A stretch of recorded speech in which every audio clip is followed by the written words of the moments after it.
We're ICANN Southwest, and we're partnering with NDIS to put on this webinar for you guys, and we're hoping to give you a bit of an insight into that transition period, which is often a difficult transition period from, say, the end of school or whenever one chooses to leave school, and what follows from there, and entering the workforce. So quite often there's a bit of a period of purgatory, I suppose, and it can be difficult to navigate that space.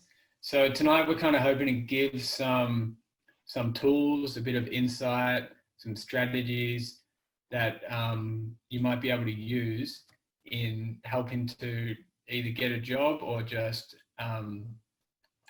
start to get into that mode of actually seeking work and establishing a life that involves, you know, the things that you're passionate about and that you love to do, and opening up hopefully some different opportunities, and starting to think about how we might be able to use our strengths and our passions as a way of actually finding vocation and creating jobs and work and income out of those things that we really love to do. So the purpose, just some basic practical advice for transitioning from school to work, different strategies for navigating the workforce. So actually in the workforce, what do we need to know in order to be successful, in order to create strong, healthy relationships, all those sorts of things. So we're looking to build up some knowledge, some skills and some ability, and also have a look at some new ways of thinking, because we might find, over the course of the webinar and the speakers, that there are some new ideas in there that you haven't heard, and we might want to think about how we can incorporate that into our lives and into our relationships and into the way that we look for work. So the rough schedule for tonight is we're going to start with Wen Lawson, and Wen's going to speak to us about information processing, workplace needs, and issues around disclosure in the workforce. We're going to hear from Kyle. Kyle is the employee of ICANN Southwest. He's been working with us for a long time. He's a great mentor and he's a great friend, and we're going to hear him talk about communication and relationships. And then Vicky Kearney is going to talk to us about what are employers looking for, employability skills, and volunteering. So Vicky's got a lot of experience in this area and in the actual area of industry knowledge, so it's going to be great to hear from her. And then at the end of that, we're going to have a Q&A. So if you have any questions over the course of the webinar, there should be a Q&A tab in your Zoom, I don't know what you call it, desktop thing. But if you have any questions, you can post them in there along the way, and then I will hopefully be able to get to them all at the end. And if not, we will find the most relevant person for the question, and we'll have them answer those questions at a later date, and we'll put that up somewhere. We'll email you with answers to those questions. So or you can keep your question to the end and ask them at the end in question time. But I would encourage you to think about those things, and if you have any questions, we'd love to hear them. That's for later. So without any further ado, I think we'll get into it. So I'm going to stop sharing my screen and throw it over to Wen. And while you're changing your screen and I'm bringing up mine, I'll just introduce myself a bit. It always sounds a bit weird saying I'm an autistic adult, because it's obvious that I'm not an autistic kid. But it does mean that I once was an autistic child. Now I've got to think about what I'm doing. Slideshow, this is what Kyle said. So I'm going there. And then start from the beginning. And because one of the things that I like to do and it's been a passion of mine for many, many years, is write poetry and navigate life in lots of ways as a way of understanding information through poetry. I thought I'd start with a poem just to surprise you all. So, potential difficulties in the workplace and how to overcome them. Now, there will be lots of difficulties. There'll be lots of things that aren't difficult as well. So, it's just some guidelines, just some ways of thinking about this. The school day took over from home. At times, I didn't cope. I often needed to have a moan or sit around and mope. Then along came ICANN. I no longer was alone. Now it's work, not school or home. ICANN means I'm not on my own. And that's one of the very, very first things that I experienced when I entered the workplace. I felt very alone. I felt not understood, didn't know how to explain any of the sorts of things I needed. So when when I discovered ICANN just a few years ago, for me, it was really exciting to realize that there now is an organization that's there for us as autistic people. We're not on our own, and they're there as a support so that we got somewhere else to go to talk about the sorts of things when we might not feel we can talk about them in a work situation, even in a home situation. So I started off with that one. I might feel I'm winging it alone, but my mates are right here with me. I'm just going to move these slides that are on my right because I can't actually read all the bits of the screen. So I'm going to move you guys a bit. I might feel I'm winging it alone, but my mates are right here with me. And again, it's really important that we appreciate that we're not on our own. Feeling alone is one thing. I might not have anybody there in the office, on the factory floor, or wherever it is that I'm working or studying. I might feel really alone. So it might be a need to connect after hours of work. It might be a need to connect with a text to let someone know, meet you up at lunchtime, or send you something to share that you can talk about in other ways. I actually really like texting, and I really like email. Some of the people I've in my family have said to me that the lockdown situation, that's a strange expression because I don't feel locked down. I'm free to get up and move around. But that expression, people have said how they've really missed the social aspects because they're confined more, they're restricted. But it actually suits me really well. I quite like the fact that I've got no necessary excuse needed to be able to email and spend more time with my laptop because I'm actually very much at home there. But however we communicate, it's really important that we do. At work, I might need to disclose my autism to my boss, but not my colleagues. If you do feel that there is a need for disclosure, that's completely up to you. There is no rule about this. But if we don't disclose, it's harder to get the support we need. So I tell everybody because I love the opportunity to brag, if you like. I'm proud of being autistic, so it doesn't worry me. But that can get us into trouble if we don't feel very strong or we feel a bit shy. It can mean that people can pick that up and bully us. So it's really important that we check that out. I might have sensory needs. That means I might need earplugs. I always got earplugs. I wear a cap, which helps protect me from the light. Ear defenders. I've got toys that I play with that I can squish around in my hands, those sorts of things. Not every workplace is happy about that. And so if we haven't shared with somebody why we need them, they might not be so forthcoming. Adult coloring books. I like the fact, Kyle, that you said earlier when we were talking amongst ourselves that you walk and talk. You are always on the go. And if lots of us, as well as being autistic or ADHD, we have attention that need to shift attention quite rapidly. So if that's what we need, then that's what we really need to be successful. Then people might need to know about that. I might have social needs that differ to my colleagues.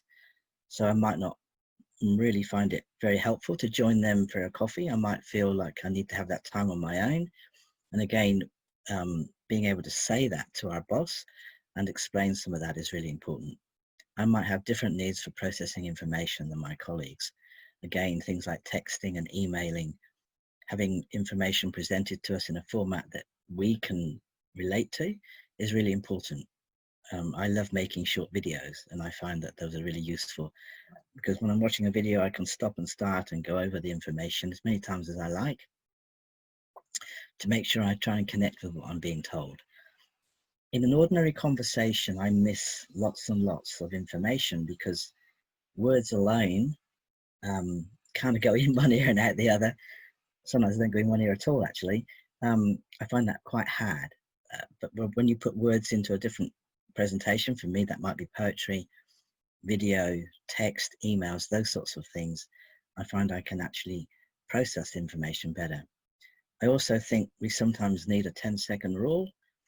That means somebody might speak something, but I need about 10 seconds to take in what they've said, hear it and understand. And unfortunately, one of the first jobs I ever had, people spoke very fast. I have that tendency too, so I apologize. But there was no processing time. So when I didn't respond, somebody would then paraphrase what they were saying. And the paraphrase was nothing like the first instruction given to me. So I then had to try and work out decode two different sets of information. So trying to help people understand to resist paraphrasing, say it the same way 2 or 3 times if necessary, but make sure it's the same. These are the sorts of needs that we have quite often as autistic people. I might benefit from working different, shorter or more casual hours. It's nothing to feel ashamed of if we can't work, I don't know, 9 to 5, 5 days a week or whatever. Some of us will need easing into the situation. And honest, work and school are incredibly different places.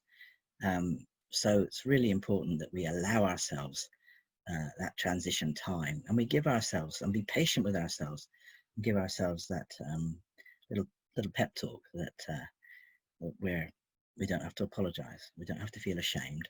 We just need things set up differently for success. If we don't, then we might be setting ourselves up for failing, and that's not necessary. We don't need to fail at all.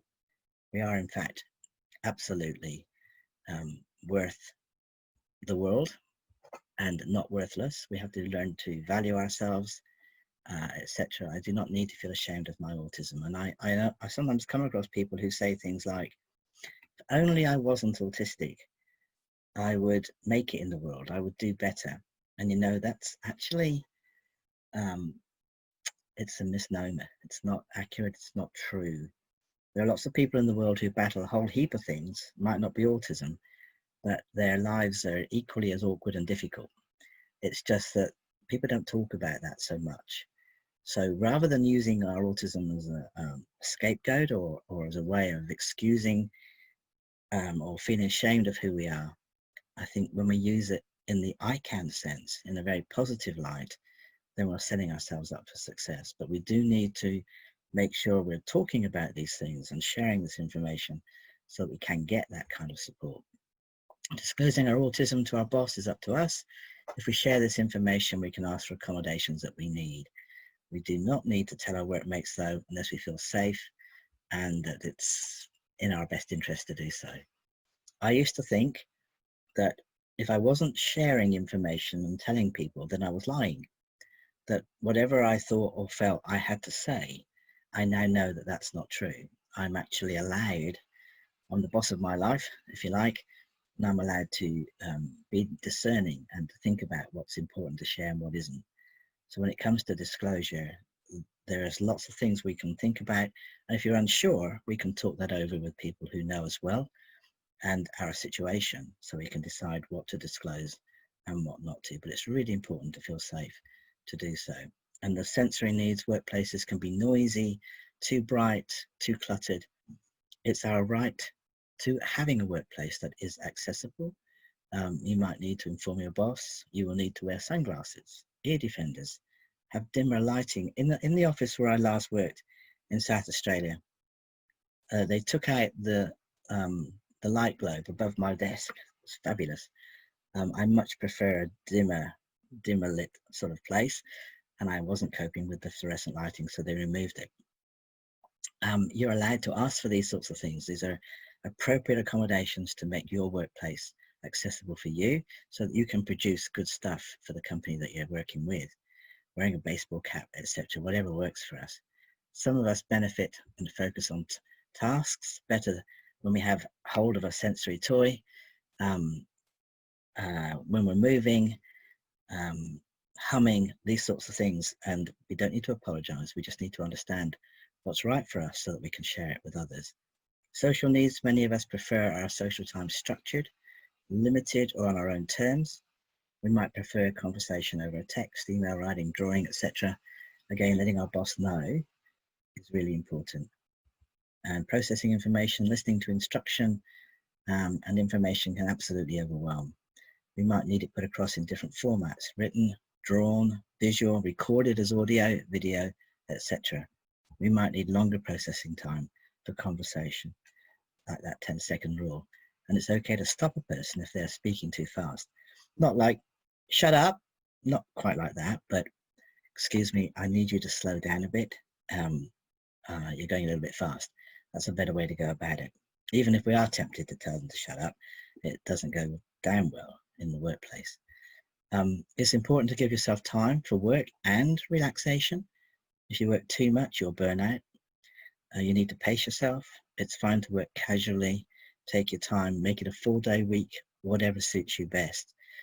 That will change as our work and lifestyle, as we settle in, become more accustomed to what we know we're doing. But starting off, so that we're setting ourselves up for success rather than failure, is really important.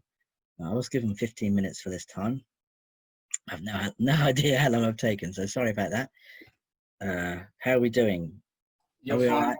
Okay. You're fine. So, in summary, work is very different to home and to school. It takes time to adjust, 6 to 12 months, and that's being, I'm being, what's the word? I'm being generous.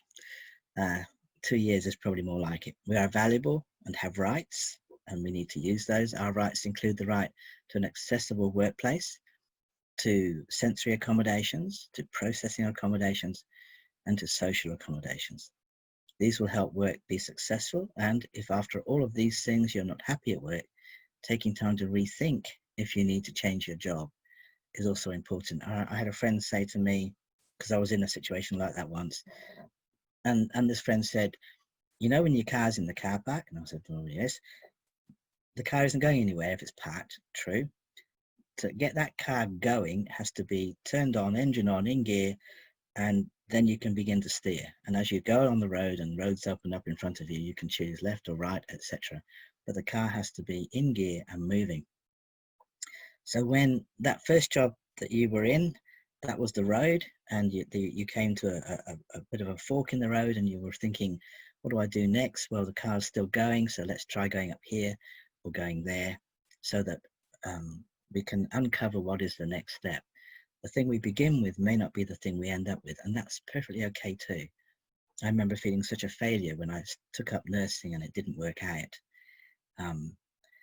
But nursing got me on the road, and it got me to becoming familiar with university study and things like this, and that led into studying psychology and so on. So the first job you take on might not be your last. It might be just part of what you're doing, and you've got to start somewhere, eh? So I think that's me. Thank you.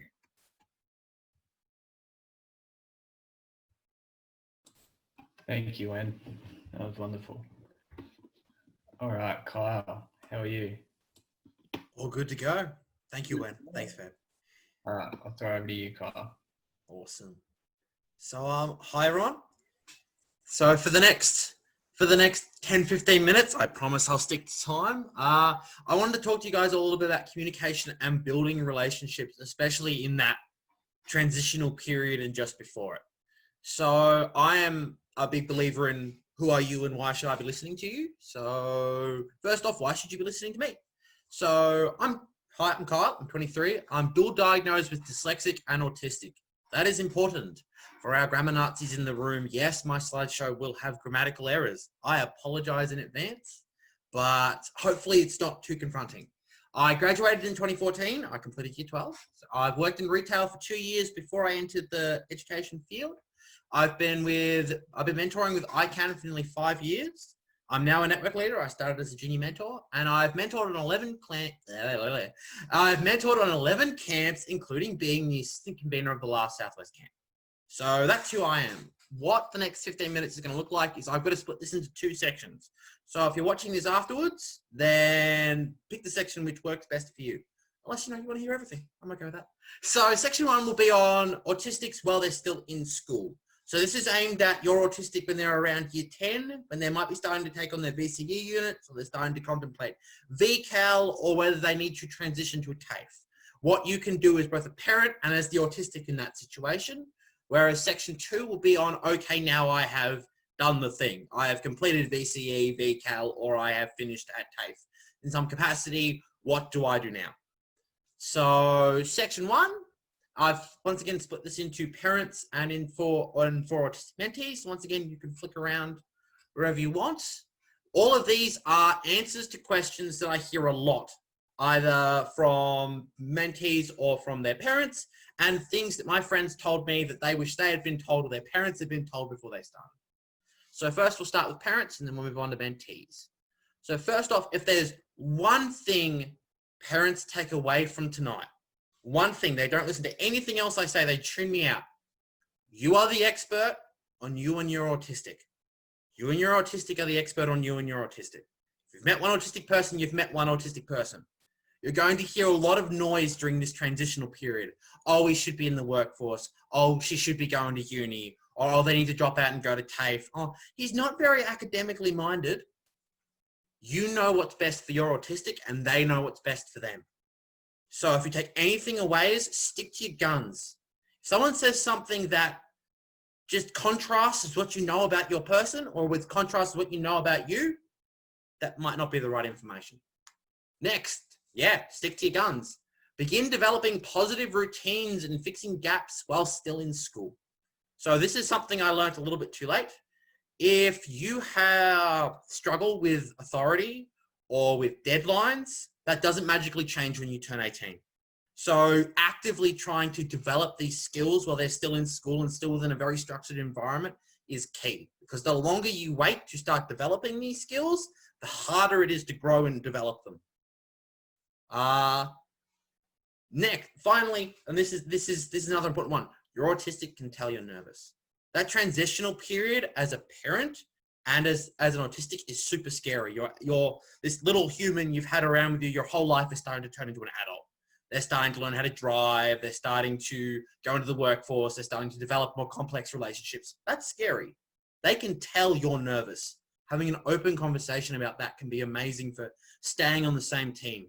Communication and relationship building. If they don't know what's going on, if they only see things from inside their world or from what you tell them, then that can lead to friction. So, yeah. And as for autistic mentees, it is totally okay not to do uni, not to do VCE, not to go to TAFE. It is not okay to do nothing. If you are leaving school solely for the point of playing video games in your room and eating junk food, that's not a happy life and that won't make you happy. So regardless of what you're doing, regardless of what your next looks like, make sure there is a next. If you are leaving school, are you going to TAFE? Are you looking for employment? Are you finding that next? Are you still challenging yourself? And finally, focus on what you love doing. This is the thing that I see the most. My mentees, my friends, they focused on the wrong things. The example I always bring up is a mentee I had who had a photographic memory for engines and had never thought about becoming a mechanic, just because they couldn't picture that. They couldn't see past all the things they perceived themselves as being bad at, and not focusing instead on the things they were really, really good at in school, in this case, automotive. So focus on what you're good at and follow that. Finally, a question I hear a lot, but all my kid does is play video games. Well, that is okay. It takes literally hundreds of people to make the video game that arrives on your console or PC. These people can include voice actors, coders, art designers, 3D modelers, directors, writers, and sound. So that'd be the people making the sound effects, you know, like someone firing a rifle or stepping on the shoes on the ground, down to the score. So the sweeping music and stuff like that. So if your autistic is a muso or a writer, or they love personnel management, they are a bit of a ham and love to make lots of voices, there is a place for them in that industry. Just because their one love is video games doesn't mean they can't pursue that. So if you do find that they are starting to gravitate towards that, encourage it. Encourage them to go do a visual arts degree, to go do visual design, or to do a certificate in graphic design and stuff like that. There is always a place in the video game industry for more bright and amazing people. Next, so that was the end of section 1. Hello people who skipped ahead. So moving on to section 2 now, this is the things that happen. Okay, now you've gotten the VCE, you've gotten the certificate, you've graduated, you've done the thing. What happens next? Now, this is a little bit lighter than my first bit, just because this is the bit that I think everyone, the same things that applied before apply here too. So parents, recharging time is important. So when I graduated, I had just completed 13 years of school, and that was a massive slog. I went through 3 different schools. It was a lot of hard work, and it was a very stressful time. I needed some time to recharge the batteries and go back to being my normal human self. But it was still important to then, when that time when you reach that point, sorry guys, that you do start nudging them in a direction towards their next. Once again, making that plan, sticking to it, finding what their next thing is. Because social emotional awareness, social skills, tolerance to outside stimuli, these things aren't like riding a bike. The longer you spend not exposed to them, the blunter those skills get. So the longer your autistic spends after graduation before they hop into their next, the harder that transition is going to be. So give them some time to recharge, then give them their next. Now this next saying is one of my favorite sayings. It's from Finding Nemo. It's just keep swimming. That is, it's a thing. It's sort of what Wen said before with the car. Just keep swimming, just keep going. If you reach a hurdle, if you reach something that is challenging, even if you start in your first course and it isn't for you, just keep swimming, just keep going. I'm a qualified security guard. I worked in retail. I was originally going to join the army, all before I discovered education. I've had almost 4 different I've had 4 different careers, and I'm only 23. So just keep swimming, just keep moving, because one day you will find something that sticks. And from a parent's perspective, it can be worrying when your human, this person you've raised and you're cheerleading for, does stumble. So picking them back up and helping them just keep swimming is super important. Once again, I said this in the first section, I'll say it again. We can tell you're nervous. We can tell you're scared. We can tell you're worried about us. Be honest. Have a conversation. This is the things that I did when I was your age and I really messed up. Hey, don't repeat my mistakes. These are, be honest with each other, having that open relationship. It'll help you guys navigate this time better and create less friction. And finally, it's the same points for our autistic teens. Once again, I'll repeat that statement. Just keep swimming. When you reach that hurdle, when you reach that barrier, just keep going. Finally, you will make mistakes. So, I was a security guard, I was in retail, now I'm in education. I had two false careers before I found the amazing one I'm in now. I failed the first time I went for my license. I had to go and do it again. And that was a hurdle. That was a major hurdle. As a dyslexic, not being able to meet the written component of my license was horrifying. And having to go through that stressful process again and then pass. So just keep swimming, keep doing these things over and over again, because you will succeed. Keep negative self-talk to a minimum, and take the time to build new coping routines and strategies. So the stuff you are using to cope in school will be different now. For one, something that I found and that all of my friends told me they wanted to pass on was that it's so important to keep your friendships close. The minute you're not in school anymore, you suddenly aren't being forced to see the same people every day, 5 days a week, 6 hours a day, 8 hours a day. So taking that time to still build your network and have your cheerleaders is so important, making sure to maintain these coping routines and strategies. So that was basically it. I managed to get in under time. Woo. But yeah, those are just some common questions I hear a lot and some common statements I hear repeated over and over again that I just wanted to pass on, because this stuff is doable.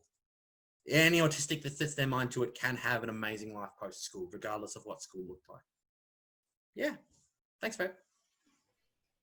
Thanks, Kai. That was great. I love the Finding Nemo reference, and just keep swimming, very important. And yeah, that you touched on making mistakes, I think is important as well, and being okay with that and expecting that, because that's part of, keeping on swimming. So thank you, Kyle. Good. All right, so can you please stop share your screen? Thanks. Okay, so now we're going to hear from Vicky. Yes, here we go. Rightio, so I'll put my screen up. Let's have a look. Okay, let's see if we can get this onto a big screen once there it goes. So go slideshow from beginning. Here we go. So hi, my name's Vicky Carney. I'm a woman with lived experience of disability. I was recently re-employed after a gap of 20-something years. I was employed because funding became available to employ a woman with disability, but I was retained because of the experience that I brought to the workplace. My work is focused on employment of people with disability, and I've worked with and for Women with Disabilities Victoria, the Self Advocacy Resource Unit, or SARU, and Warrnambool City Council. So I'd like to talk to you today about the skills needed to move from school into the workforce. So what are skills? Skills are things you learn to do when you're doing things that you haven't done before. You learn new skills all the time just by doing things that you need to do, such as school, work, or chores, but also things that you like to do, like sport, hobbies, or activities with friends. So think about the activities that you do in a normal week. Things at school with friends, you might have membership with clubs or groups, you might do sports, you might have a part-time job, you might be at home with your family, and hobbies and volunteering. There may be lots of other things that I haven't included on this. And these are all areas where you learn and develop skills. So what skills will help you get a job? Your academic ability on its own is not enough to automatically open job doors for you after school. You need employability skills. Employability skills are the skills that you can use in the workplace. The most important employability skills are in the areas of presentation of yourself, getting along with and working well with others, being reliable and dependable, and a willingness to learn new things. So what are employers looking for? There are 8 employability skills that have been identified by employers. These are communication, technology, self-management, problem solving, teamwork, planning, initiative and enterprise, and learning. So these are the categories that the employers have chosen. Let's have a look at each category individually. So the first is communication. So listening and understanding is needed for following instructions and directions.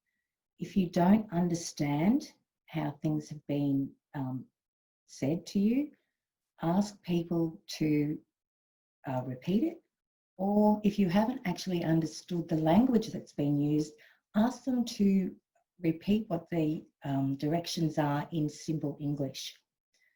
Speak clearly and directly. So open your mouth, face the person that you're talking to, and make contact if you feel comfortable to do that. Writing to the needs of the audience, again, refers to using the language that the person you're talking to is going to understand. persuade effectively, negotiate positively. This is all about being open to other people's opinions and being willing to express your own opinion. Be confident in your ideas and ability. Body language is important in how others see you and how confident you appear. Even if you're not really confident, let's fake it till we make it. So stand tall, face forward. And of course, you can share information. That's all being part of a team, working as a team, and reading independently. Next, we have a look at technology. So have a range of basic IT skills. The phone, the cash register, the printer, the photocopier. Nowadays, these are all technology. So if you've had any experience with any of this, these are IT skills. Use the IT to organise your data. So use files in your programs to catalogue your information so that you can find it and others can find it if they need it. Be willing to learn new IT skills and be aware of the impact of technology on your work and ensure your skills are up to date. So this means just knowing how much you use technology in your workplace and making sure that you keep up to date with any new things that come on. Self-management. Personal goals refers to your ability to organise yourself and prioritise tasks. So think about what you've got to do, what order you want to do them in, and how you want things to look when it's finished. Check your own work. Are you happy with the result? Could you have done it better? Could you have done it differently? Could you have done it more efficiently? Have confidence in your own ideas. Prepare and know your stuff. To take responsibility can mean to be prepared to take on new tasks, so to volunteer to do things without being asked. It can also refer to owning up to your own mistakes. If you do something wrong, admit it, learn from it, and move on. Setbacks and feedback are an opportunity to learn. Don't be too hard on yourself if something goes wrong. Nobody is perfect, and mistakes are a great way to learn what works and what doesn't. Problem solving is usually needed after a mistake has been made or identified.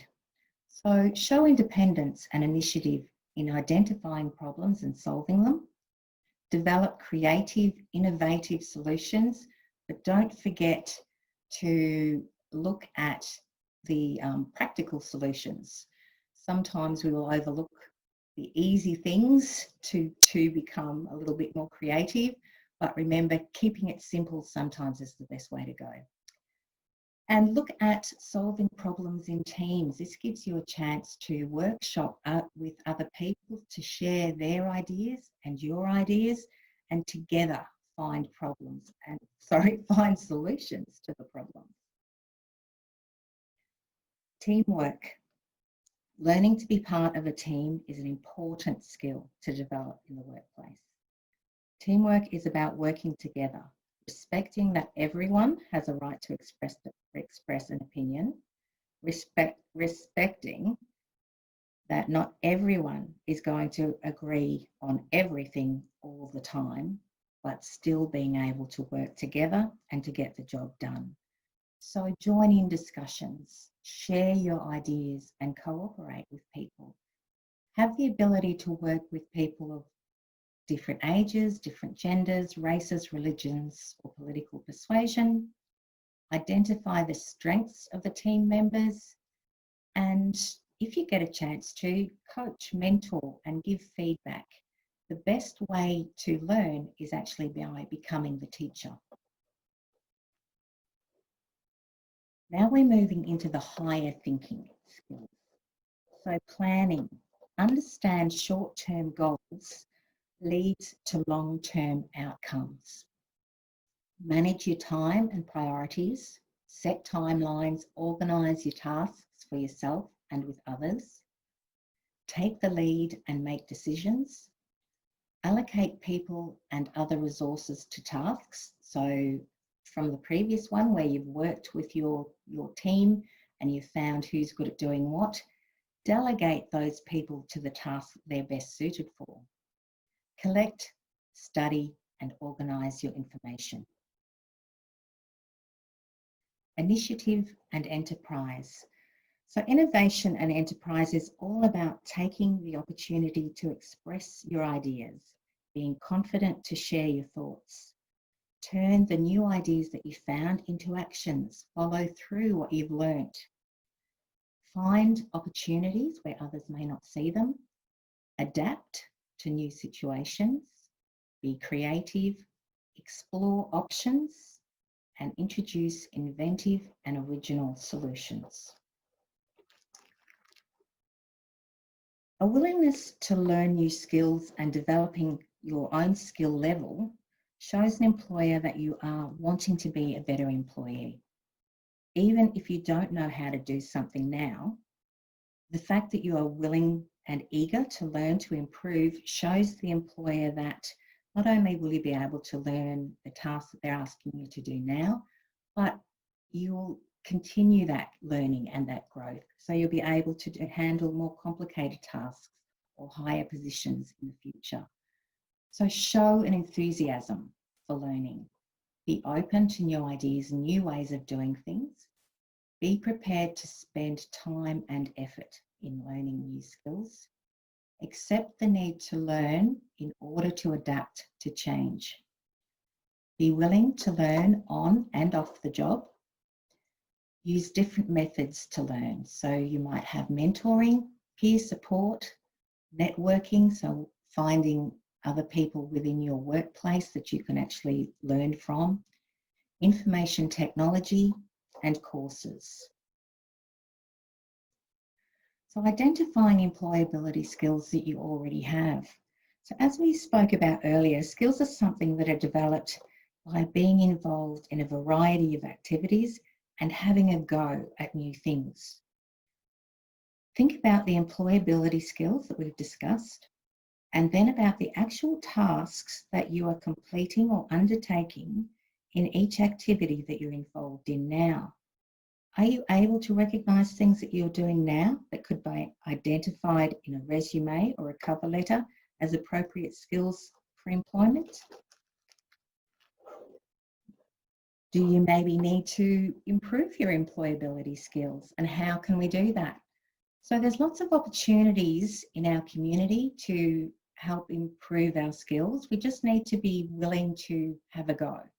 So there are work experience programs, which you would have probably done in your year 10, year 11. You might want to coach a sporting team if that's something that's really something that you like to do.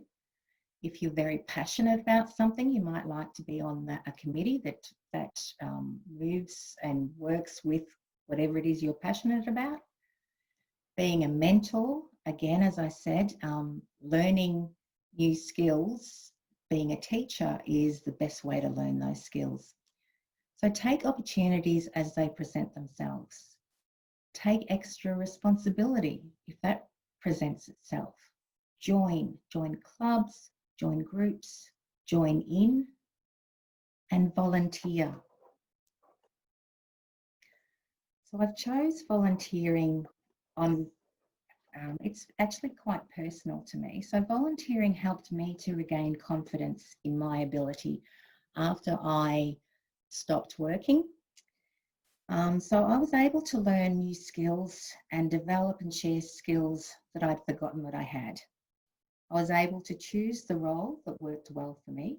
I could choose something that I enjoyed, something that suited my energy levels, something that I could do from home, which was far more comfortable for me at the time than making that bigger step to somewhere else. So being able to complete the task set and then some encouraged me to volunteer in other organisations. My confidence grew. It is amazing what a little confidence boost will do. I think confidence is probably the best employability skill that you can have. Volunteering allows you to have a go without the pressure that job placement can have. Test yourself, push yourself, amaze yourself. and accrue some referees along the way.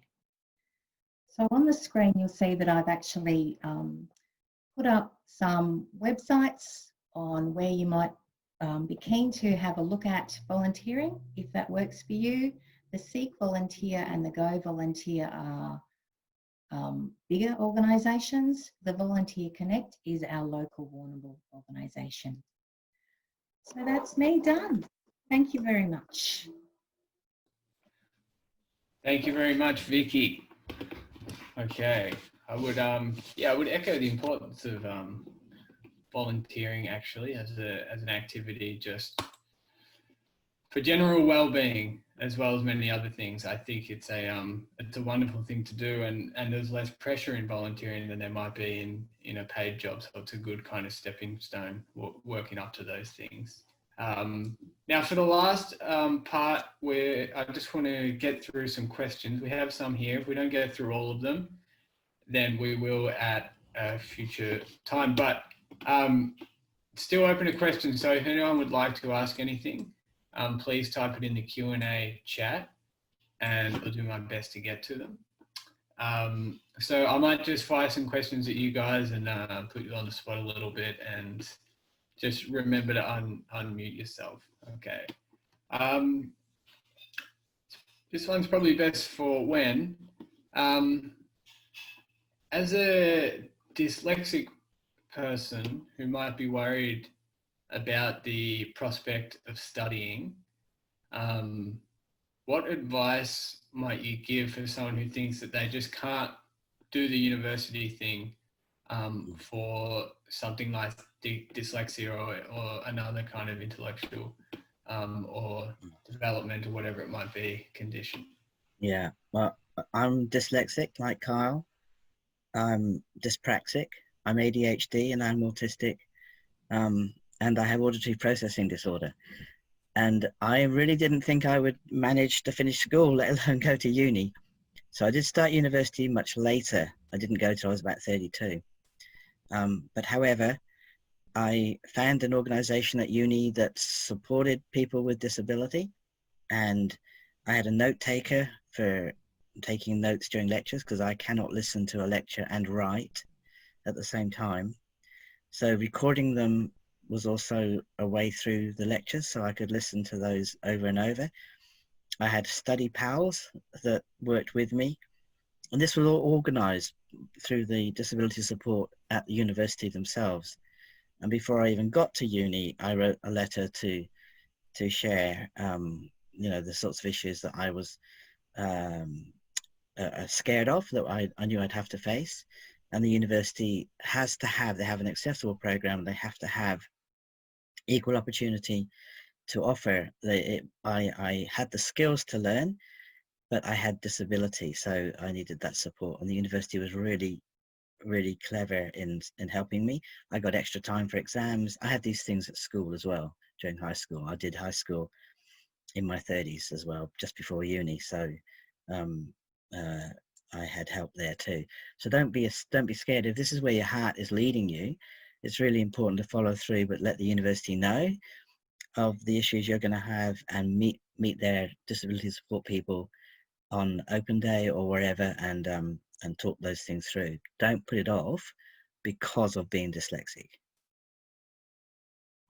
Great. So I think we can really hear, especially in Ben's personal experience, there's that getting on the front foot and being proactive in making sure that those supports are in place for you, and knowing that universities and workplaces, they will be happy to, generally, they will put things in place to make accommodations. Yes. And that is, that's everyone's right, is to have access to education and work and all of these things, regardless of the way that you process information or the way that you function.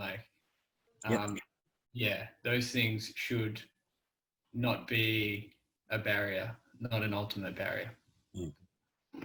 Thank you. Quick question as well for you, Wen. You speak about poetry in a way that poetry is such a helpful way for you to understand information, and I think it's probably because poetry has more. It's a different use of language, and it's a more kind of feel-intoned thing. But I was curious, who are your favorite poets? That's a really interesting question. I don't think I have a favorite poet. I have favorite authors and people that I've read. But as a kid, I spoke in rhyme all the time. It was a natural thing for me to do. It upset lots of people because they thought I was extracting the Michael, taking the Mickey. And I wasn't. It was just that this is the way my head worked. So I turned that ability to thinking in rhyme to being able to write down in real time the things that I was struggling with. And then I would revisit that and make sense of it better than in an ordinary conversation. So it's not that I have a favorite poet, although I certainly like our own Australian poet. His name I can't even remember. There you go. He's got an autistic son. Anyway, yeah. So That's it's more my thing, yeah, than yeah, that's interesting. And you still do. You have a rhyme and a meter to the way that you speak that is very reminiscent of poetry, and you still speak in. I notice you rhyme words sometimes as well. So especially if I'm tired, it really upsets people sometimes because they think I'm doing it on purpose, and I can't help it. It's one of those things that for me is part of being autistic. yeah, okay. Thank you. It's nice.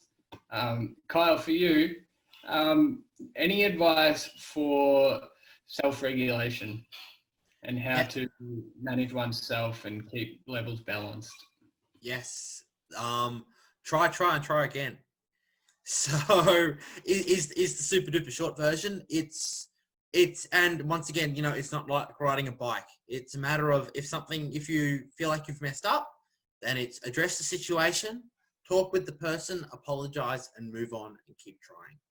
Because it's a learnt skill. Self-regulation and learning how to stay in control of yourself, but also make others understand that this isn't necessarily a malicious act, but more the result of external stimuli. So, the old theory of the more stressed an autistic is, the more they will misbehave. Take away the stress, suddenly that behavior goes down.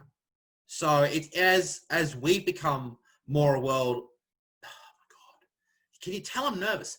As we become more aware and as we get closer to a world that embraces and accepts autism, this stuff just becomes a given. When you enable the autistic in the room, you enable everyone.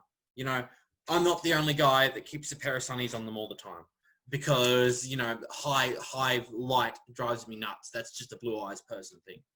We experience the light spectrum slightly brighter than people with darker colored eyes.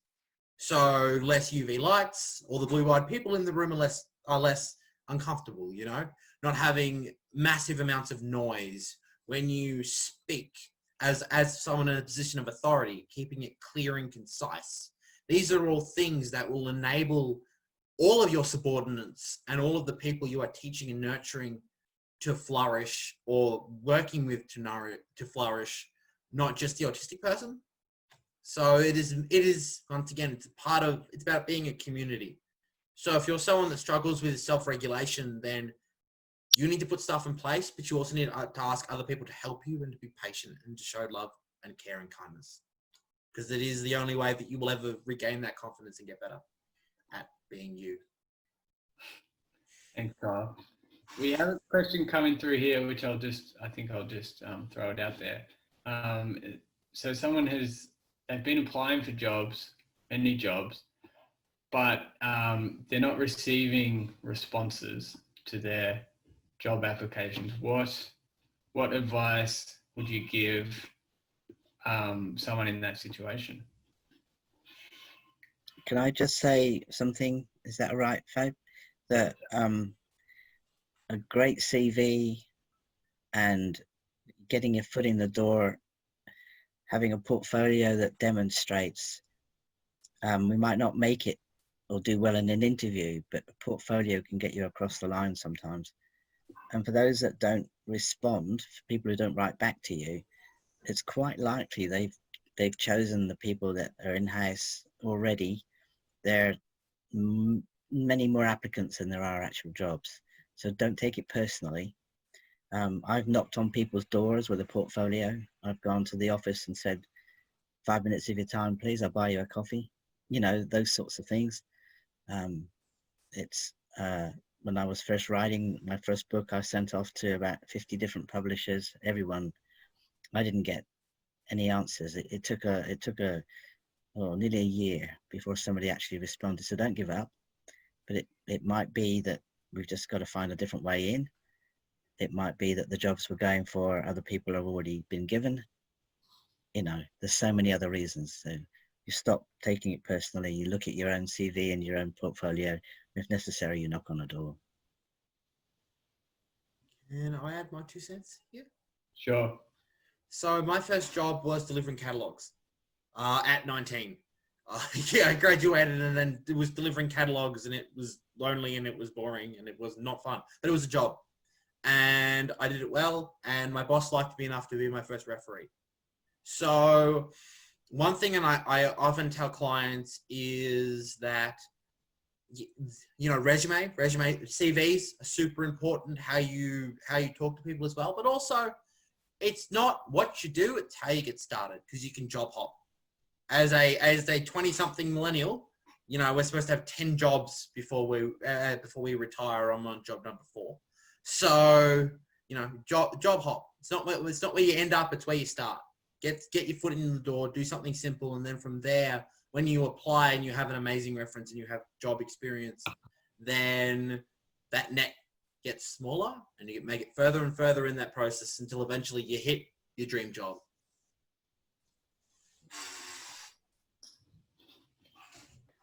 I might just jump in there as well. I've noticed that, so I've been doing work experience projects as well. So we're working with people that have come through the Disability Employment Service system.